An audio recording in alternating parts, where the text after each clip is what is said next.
so we can put it out there. Welcome aboard. All right. So hydrate, H2O means water. We're predominantly water, and we are to hydrate ourselves. And we use it to cook with. We use it. Oh, speaking of cooking, I think I am cooking something. So everyone pause for just a moment. Let me turn the stove off. I'll be right back. Beautiful flowers.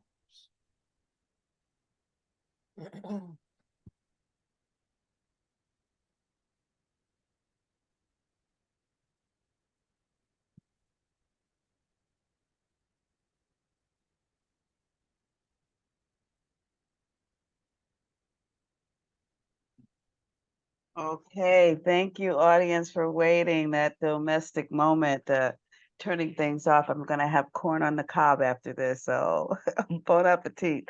All right, and so habit 2 is also H2O. Habit 2 is begin with the end in mind. I've added begin with the win-win end in mind.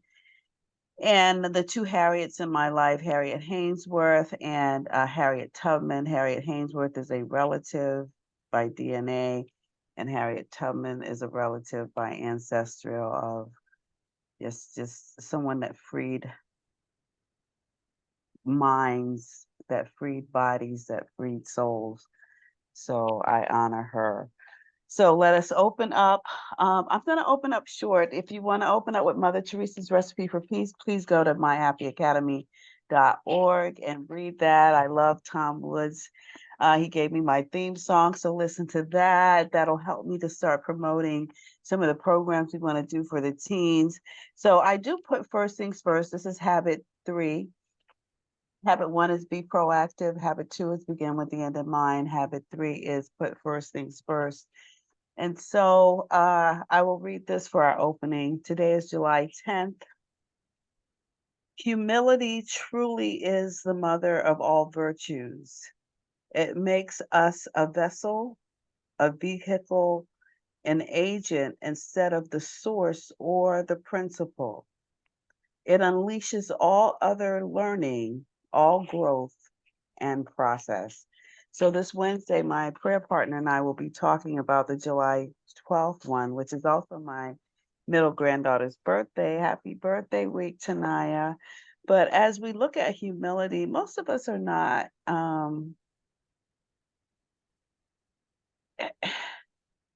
in a humility state. I think our egos get in the way very quickly, very easily.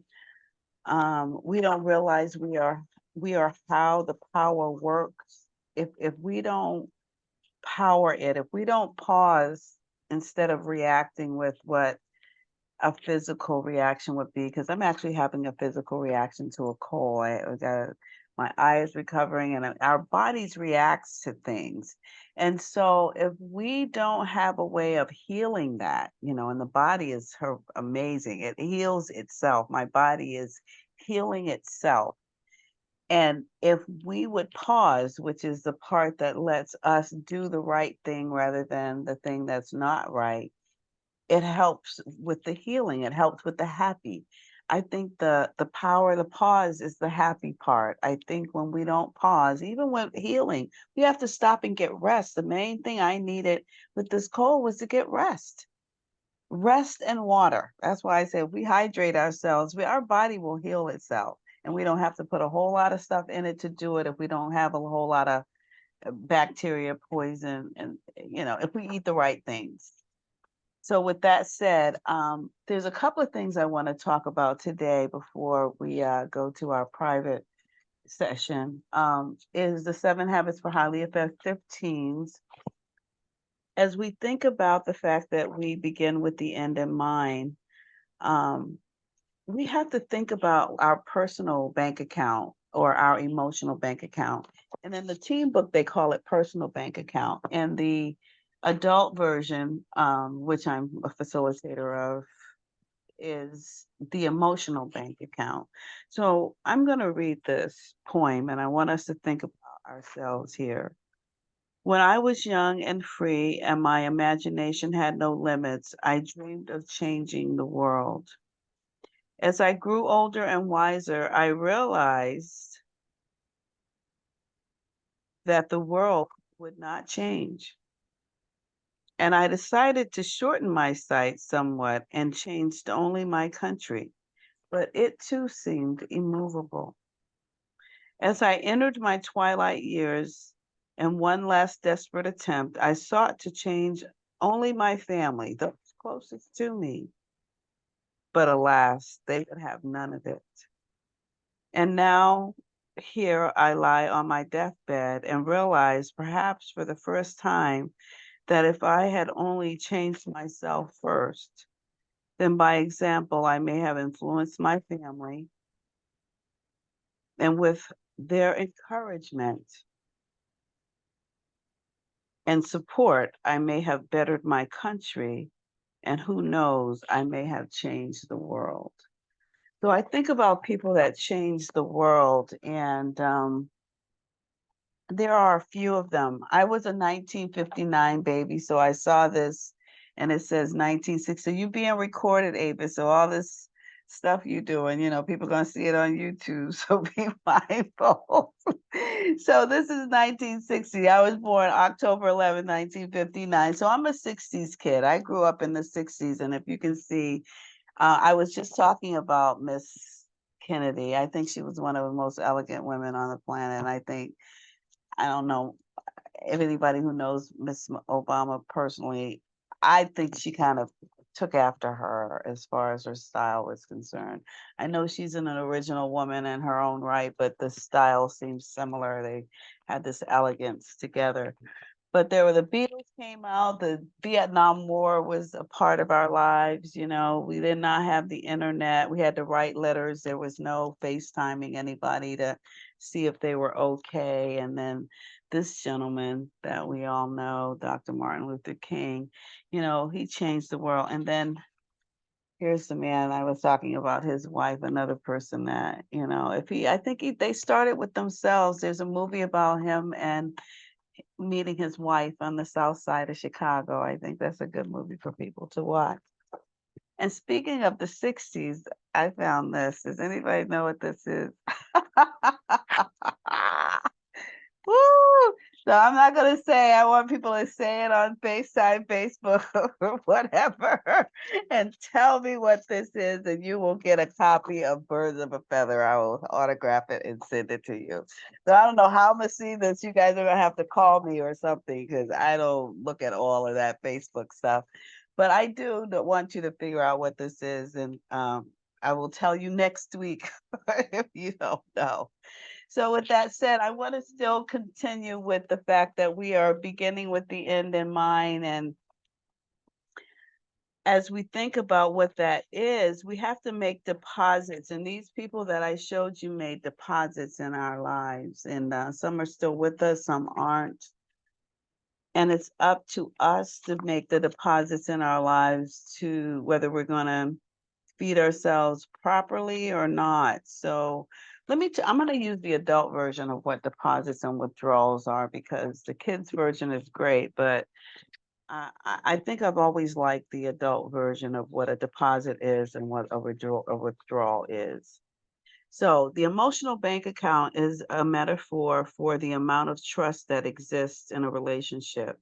It suggests that every interaction with another human being may be classified as a deposit or withdrawal. Deposits build and repair trust in relationships. Withdrawals lessens trust in relationships.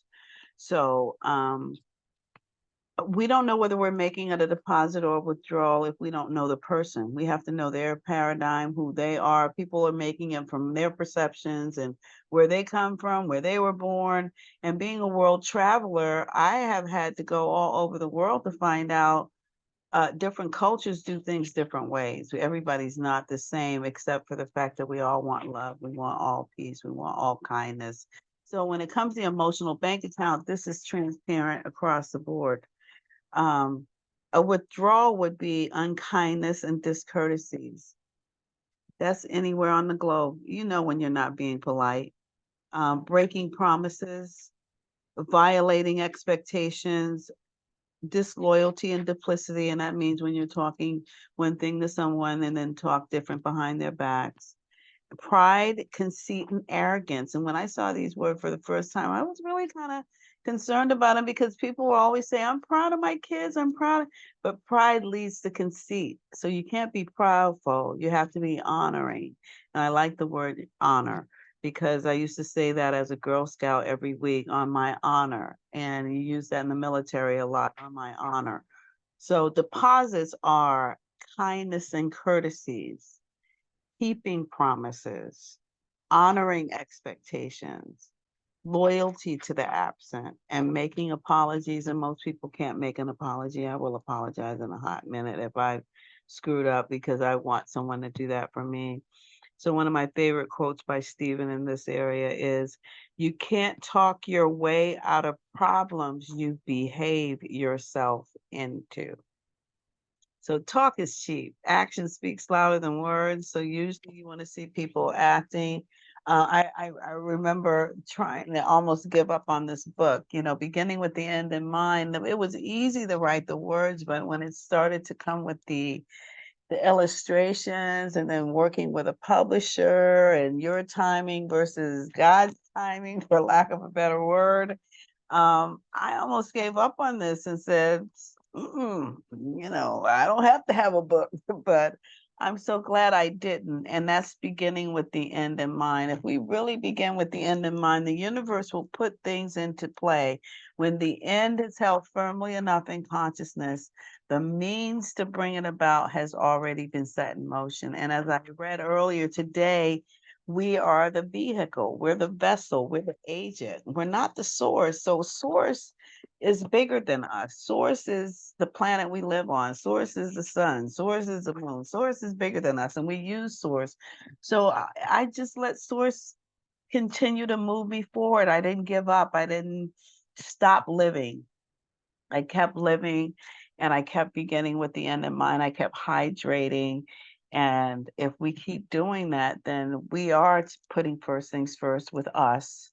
And then once we put first things first with us, then all things will be added to us that we're supposed to apply this gift called us, because each of us are a gift. So we're going to move into the private part of this. Thank you for joining.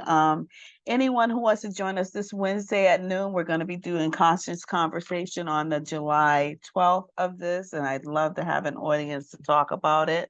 I'm going to consider doing some classes coming up, so think about it. Uh, Ping me, I guess, on FaceTime saying, yeah, do a class when you look at this video. So the 4 agreements, how about that one? Avis, we love that one. Definitely the 7 habits. I've got to figure out. I think I'm going to start the fall with the 7 habits as everybody is going back to school kind of thing. And then the spiritual economics, because every day is an economics day. And so those 3 books are the ones I want to do. And someone actually told me it's a good idea if I did something with Birds of a Feather. This church actually loved this book, and I saw them picking up some food at the colonnade yesterday, and he actually said it would be good to do some literacy work with children on this particular topic. So I'm looking forward to making Birds of a Feather really something huge in the world, and I need your help to do that. Please donate on myhappyacademy.org. Support us because we want to help teens have self-respect and self-care and self-discipline, because if you have that, you'll be self-reliant in the world and you'll be able to use that source, that principle we're talking about. See you later, Facebook. Thank you for joining. All right, so we'll pause recording here.